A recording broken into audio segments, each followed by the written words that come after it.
Indo ao estúdio da Rádio Cultura. Vamos falar um pouquinho sobre vacina, né? Que estamos diante de um quadro. Hoje eu trouxe pela manhã uma entrevista com a chefe da 9ª Regional, a Ielita dos Santos, dizendo que é baixa a procura de crianças, né? Dos pais para vacinar crianças, que a criança não vai sozinha para a unidade de saúde. E também a coordenadora de vacinação aqui da Prefeitura, Adriana Izuca, preocupada com esta situação e também com o aumento de casos entre crianças. O Dr. Kennedy, ele é médico alergista, imunologista e é pediatra, é um dos mais renomados nomes que nós temos na cidade nessa área, na área médica. Dr. Kennedy, eu faço primeiramente uma pergunta ao senhor. Muito do que se discute hoje circula por aí, inclusive já foi motivo de discussão aqui na cultura, é o termo experimental.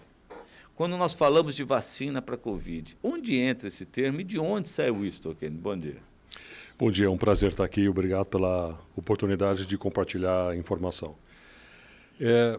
Estamos num campo minado, cheio de explosivos, né? E a mídia social, ela a cada dia joga uma bomba tentando minar esse campo. E nós que enxergamos o caminho, procuramos levar as pessoas por esse caminho sem pisar nessas bombas que foram colocadas, né? E esse termo experimental é uma das bombas, não é experimental.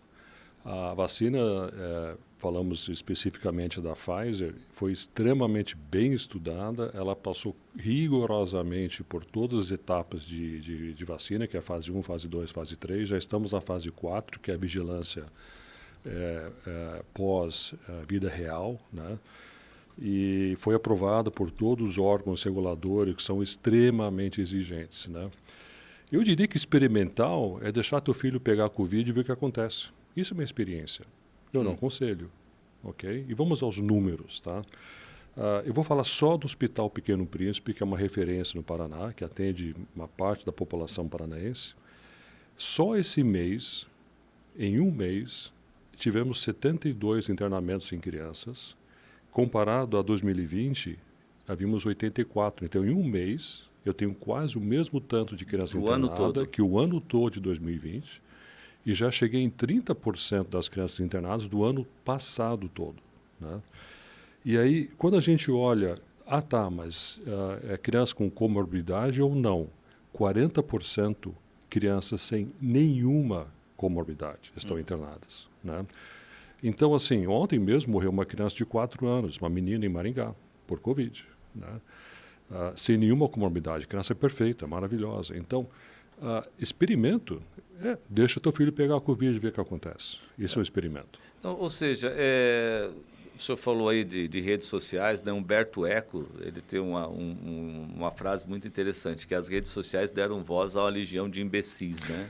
Tem muita gente inteligente, muita gente importante atuando nas redes sociais, mas tem muita gente movida pelo cinismo e pela má-fé também, então a gente tem que tomar muito cuidado.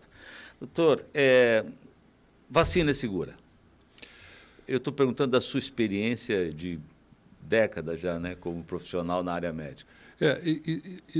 O Malone é um ícone, digamos assim, da turma do não, né?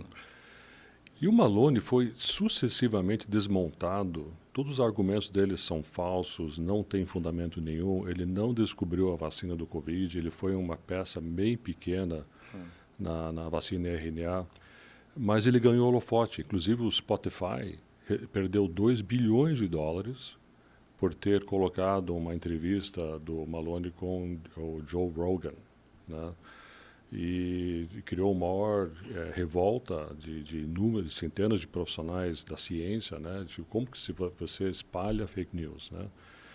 Então, assim, acho que a preocupação da classe pediátrica e da sociedade brasileira de pediatria é zelar pelo bem-estar da criança, zelar pelo futuro da nação. Não é nossa preocupação que essas crianças possam navegar por essa pandemia com segurança, né? E a vacina da Pfizer já está com mais de 8 milhões de doses aplicadas na vida real, nos Estados Unidos, e que bom que começou lá. E, assim, 98% das reações adversas aconteceram logo depois da vacina, um dia ou dois, que é o que acontece em vacinas da rede pública, igual, com dor, um pouco de febre, mal-estar, e passa, né? E existe o relato de um caso em 1 milhão de doses de uma miocardite, que é uma reação extremamente leve, transitória e que em 2 dias já se resolveu. Tá? Então, 0 óbitos. Tá? E aí, quando a gente fala o vírus em si, ele é brutal. Nós tivemos 36 mil internamentos já em crianças no Brasil, com mais de 2.500 mortes já. Né? E aí, quando a gente fala do Covid, não é só o fato que foi internada e que tem um risco de 1 em 15 de internados vão a óbito em crianças, né? Mas existe uma síndrome inflamatória multissistêmica que ocorre 2 semanas a 6 semanas após o Covid. E eu confesso que até colegas médicos não têm nem ideia o que é isso, né? Porque não bate na porta de todo mundo, né? E aqui na região, na nona regional, nós tivemos já 48 casos de 2 óbitos, né? E metade vão para a UTI. E essa síndrome inflamatória também é prevenida pela vacina, não só a doença em si, né? Então, há uma preocupação grande para que nossas crianças tenham um futuro seguro. E presta atenção, as aulas estão voltando. E nós sabemos que a transmissão viral de todos os vírus, incluindo coronavírus, vai aumentar. Doutor, é interessante, né, que até quem questiona, usando essa teoria despropositada ou desproporcional do Malone, né, dizendo que ele é o criador. É de 89 esse estudo, e ele é um dos participantes. Quer dizer, já prova-se aí que nós estamos já há décadas desenvolvendo as vacinas, usando plataformas, e chegamos agora numa situação onde financiamento, necessidade, pandemia, acabamos, então, contando com os imunizantes, né? Vacina prejudica, de alguma maneira, a formação das adolescentes? Chegou-se até ao cúmulo de se falar que poderia interferir na fertilidade das adolescentes? Todos os estudos feitos, e foram vários, tanto em animais de laboratório como na área de reprodução humana, comparando vacinados e não vacinados, não houve absolutamente nenhuma interferência no óvulo, e nenhuma interferência no espermatozoide, e nenhuma interferência na formação do feto. 0. Então, assim, é totalmente infundado essa informação, é irresponsável essa informação. Irresponsável, né? Doutor, além da Covid, nós temos um problema no Brasil que os índices de vacinação de crianças têm baixado. Em outras doenças que também, muitas já desaparecidas, né, do nosso dia a dia, e o risco do retorno delas. A que a gente pode atribuir isso? Essas fakes, essas informações a respeito da Covid, de alguma maneira acabaram também interferindo nas outras vacinas do calendário vacinal? Sim, tem havido uma queda na procura de vacinas, em parte porque na pandemia havia medo de sair de casa, medo de levar em lugar que pudesse ter mais pessoas. Houve um receio grande de expor, digamos, a criança ou o bebê a um ambiente que potencialmente pudesse contaminar. Agora, é curioso, né? O brasileiro ele é muito emotivo, ele age por emoção, né? Eu lembro quando faleceu o sobrinho do Lula, tá? Não sei se você lembra, anos atrás. E provavelmente foi o que a gente chama de meningococcemia, que é uma infecção extremamente grave, rápida, fulminante, onde a bactéria do meningococo faz uma infecção sistêmica grave e leva a óbito. A procura pela vacina foi brutal. Foi brutal. Então, assim, a hora que falecer um filho de famoso, pode escrever. Pode escrever. Então, assim, a procura vai explodir. Agora, com o caso, inclusive, da filha do Thiago Leifert, né, tem muita gente olhando no olho do filho, né? Isso. Então... O que é bom isso. Leva ao conhecimento e ao alerta. Mas, assim, o brasileiro, ele fica esperando a água bater na bunda, digamos assim, né? Então ele fica olhando para o lado, não, mas eu não vi ninguém famoso morrer, sei lá, ninguém famoso isso, ninguém famoso aquilo. Olha que um filho de famoso tiver Covid, for a óbito, vai ter um boom em 24 horas, vai faltar vacina, vai ser assim. O brasileiro tem esse lado emotivo de se guiar pela emoção. Nós estamos discutindo muito hoje a chamada carteira de vacinação, que alguns nominam como passaporte sanitário. No seu ponto de vista, isto é uma punição para quem não toma vacina ou é um prêmio, reconhecimento para quem toma? Os professores, foi feito um requerimento de um vereador de Foz à Unila, à faculdade, para eles se posicionarem frente a uma proposta dele, frente ao passaporte vacinal. E um conjunto de 8 professores extremamente respeitados fizeram um documento extremamente denso, bem argumentado, e a conclusão deles é que o passaporte vacinal incentiva as pessoas a se vacinarem, no sentido de proteger a população como um todo, não só o indivíduo vacinado, mas por proteger a população como um todo. Então essa foi a resposta dada pelos professores da Unila, que tem essa visão de saúde pública, a visão da segurança do todo. E o Dr. Kennedy? Essa é uma discussão que eu não tenho competência para entrar, então eu escuto quem tem competência para falar. Aí, no caso aí, o senhor já citou que o posicionamento da Unila é um posicionamento interessante a respeito desse tema. Baseado em evidências, baseado em dados, baseado em conhecimento. Não há empirismo. Não.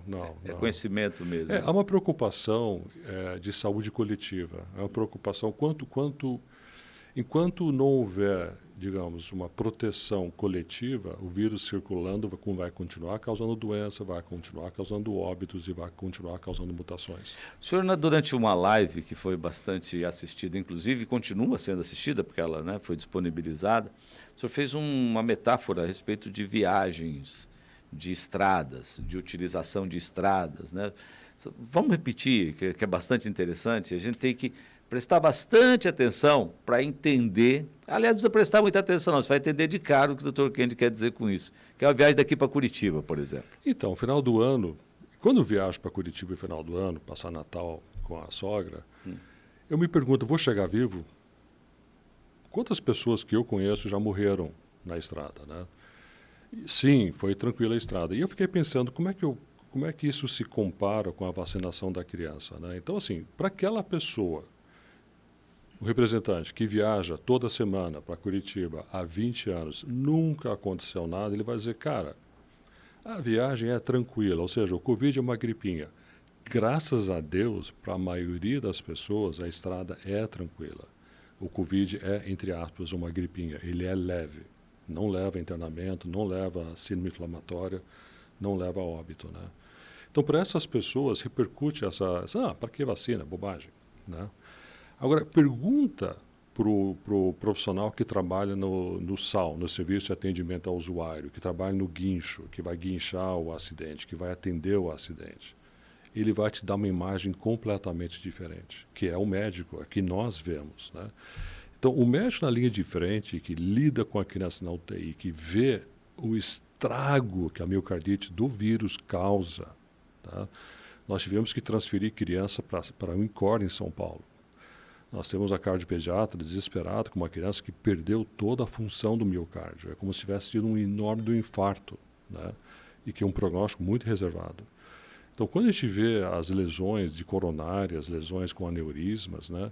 Então, o profissional do SAL, ele vai lá e diz, cara, morreu uma família inteira, um caminhão passou por cima. Aquele lá vai ficar paraplégico, tetraplégico, com sequela para o resto da vida, né? Vai ter que internar centenas de milhares de pessoas todo ano. Então, para o médico, que é o cara do SAL, que está na linha de frente, que vê o que acontece de fato na estrada, ele vai dizer, gente, pelo amor de Deus, vacine esse carro, se pudesse. Vacine o carro, porque assim, não vai bater mais, não vai morrer mais, né? No máximo, em 1 milhão de acidentes vai dar um risquinho, que é a miocardite extremamente leve e transitória, que você passa uma cera e passou. Então, essa seria, digamos, se eu pudesse vacinar meu carro na próxima viagem, adoraria, né? Ter essa segurança de não acontecer nada na minha viagem. Doutor, um dos argumentos que a gente ouve muito é, por que eu vou vacinar? Eu pego igual, mesmo vacinado, eu sou infectado. O que as pessoas não conseguem entender aí? Então, até o ano passado, com a última variante que foi a Delta, a vacina ela tem 2 linhas de defesa. Então, o anticorpo e o linfócito T de memória, que ele é pouco comentado, né? que carrega o piano nas costas. Então, assim, o anticorpo, a primeira linha de defesa, ele segurou a onda de todas as variantes até chegar ao Omicron. E o Omicron, ele conseguiu driblar essa primeira linha de defesa. Então, nossos anticorpos não reagem de maneira adequada contra o Omicron. Porém, a segunda linha de defesa que o linfócito tem de memória, o Omicron bate na trave, bate mesmo. Ele não consegue ir para frente. E por isso que a gente não está... Houve um aumento exponencial de casos, mas houve um aumento desproporcionalmente baixo de internamentos e óbitos, né, graças ao linfócito T de memória. E ao vacinar a criança, a gente está mirando isso. Ele vai ter uma memória robusta, imunológica, contra todos os coronavírus que vão vir daqui para frente. Parabéns para o Dr. Kennedy pela clareza e experiência nas palavras, acima de tudo pela dedicação e seu trabalho com seus pacientes, que são a nossa riqueza, os nossos filhos. Bom dia, Ayrton, Dr. Kennedy, sábio, tranquilo e realista, privilégio ouvi-lo. Bom dia, Ayrton, parabéns, Dr. Kennedy, pela sua explicação, é excelente. É necessário isso, né, doutor, que a classe médica, aquela que está na área da ciência, né, que ela se disponha a fazer esse trabalho de esclarecimento à população para que a gente possa vencer essa onda de mentiras que circulam por aí, de fakes, né, que tentam comprometer a importância de algo que já faz parte da nossa vida. Aliás, o Brasil, há 5 décadas, tem o melhor programa nacional de imunização, né? De repente, colocado à prova. Elogiado, né? Extremamente elogiado. Eu acho que assim, a Sociedade Brasileira de Pediatria, ela tem uma história de luta pelo bem-estar da criança brasileira. E ela, através de pessoas extremamente inteligentes, brilhantes, professores da USP, da Unicamp, da UFMG, da UFPR, são pessoas que estão na dianteira mundial da imunologia. Todos eles recomendam e apoiam que nossas crianças sejam cuidadosamente protegidas contra o novo coronavírus. O senhor falou agora há pouco sobre os efeitos posteriores, né? O Brasil vai ter uma legião de sequelados. Idosos, adultos, jovens, né? As crianças também correm risco de entrar nesse grupo? Então, o Covid longo, que são sintomas que persistem após o Covid, ele é bem descrito em adultos, porque o adulto consegue Só descrever. Explica para a gente o que é o Covid longo.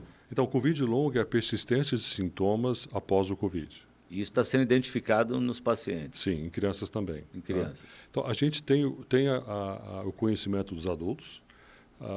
Em inglês tem uma expressão que eu acho fantástico, que é brain fog. Fog é uma neblina cerebral. Então, o adulto descreve assim, cara, eu não sei porquê, eu não consigo fazer aquilo que antes para mim era automático, era fácil. Ele esquece, ele falha, ele não consegue, muitas pessoas não conseguem voltar à função do trabalho anterior. Né? Entre outros sintomas, a arritmia cardíaca, a falta de ar persistente. Muita gente fazendo fisioterapia pulmonar, né? Isso. E hoje já existe nos grandes centros ambulatórios de Covid longo, multi-especialidade. Então você vai lá, vai ser atendido pelo neuro, pelo cardio, pelo pneu, pela fisioterapeuta, etc., para recuperar centenas de milhares de pessoas que ficaram sequeladas. Em criança também. Eu atendi um bebê de 11 meses que teve Covid, a mãe nem sabia os exames que confirmaram. E no pós-Covid, a criança não quer comer e está perdendo peso. E a criança faz isso para tentar, ela põe a mão na boca para tentar tirar a comida da boca. Nossa. Que é diseugia, que é a percepção de um sabor ruim. Então, isso já é o começo de um Covid longo para essa criança. Né? Se Deus quiser, vai ser transitório. Mas em crianças também, a gente tem visto crianças com sintomas persistentes. E volto a dizer, né, existe um ambulatório de miocardite no Hospital Infantil Pequeno Príncipe para crianças que tiveram miocardite grave pelo vírus. Estão acompanhando essas crianças há mais de 6 meses já. Meu Deus. Como é bom ouvir um médico que acredita na ciência. Digo isso porque aqui onde moro, em Sobradinho, no Rio Grande do Sul, tem médico que dá entrevista em rádio local falando mal de vacina. É incompreensível que isso ainda aconteça no Brasil e ainda mais, né, relacionado a uma classe tão importante quanto é a classe médica, diante do quadro sanitário que nós enfrentamos, né? Dr. Kennedy, sempre um grande prazer recebê-lo aqui. Eu sei que a nossa conversa poderia ir longe, né? Até porque, como o senhor mesmo disse no início da nossa conversa, estamos vivendo tempos sombrios, né, de enorme grau de intolerância, mas, infelizmente, esta situação está colocando em risco vidas que o senhor, há décadas, luta para salvar, né? Que são as nossas crianças. E aí a gente se depara com uma situação como essa. Então é sempre importante ouvir, como disse o Mauro aqui, né? Com a sua sabedoria, a sua serenidade, a sua tranquilidade e seu conhecimento a informar. Sentimos-nos honrados em recebê-lo. Obrigado pela presença. O privilégio é todo meu. Eu agradeço o convite. Ok. Agora, 8h48, conversei aqui com o Dr. Kennedy.